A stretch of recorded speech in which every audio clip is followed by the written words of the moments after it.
STP chairman doctor कादिर मक्सी चयो आहे त असांजो एहतजाज पुरअमन हो। साज़िश तहत हिकु ड्रामो करे क़ौमी कारकुननि खे केसनि में फासाए गिरफ़्तारियुनि जो सिलसिलो शुरू कयो वियो आहे। बचत पेश करण वारे ॾींहुं सिंध असेंबली आॾो धरणो हणिबो। तालुके कासमाबाद में तरक़ी पसंद हाउस ते प्रेस कॉन्फ्रेंस कंदे डॉक्टर कादिर मक्सी चयो त असां बहरिया टाउन जे मुख्य गेट ताईं पहुची एहतजाज कयो। रुकावटूं पाण मुरादो कीअं हटायूं वयूं? गेट कंहिं खोलियो? अंदरां अॻुवाट शरपसंद वेठल हुया जिन ही समूरियूं कार्रवायूं कयूं। एसटीपी चेयरमैन चयो त एतिरो जल्दी बाहि कीअं लॻी वई? मुज़ाहिरीन त गेट खां बि ॿाहिरि हुया।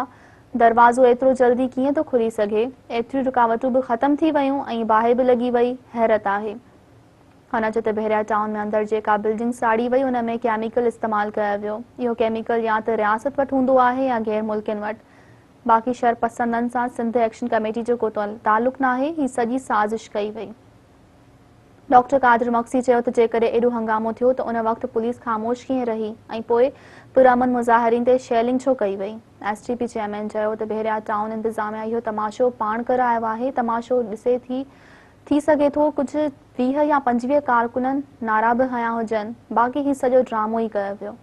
डॉक्टर कादिर मक्सी चयो त कुझु माण्हुनि खे पाण बीहारे कुझु इमारतुनि खे बाहि ॾियारे ॿियनि मथां इल्ज़ाम हया पिया वञनि।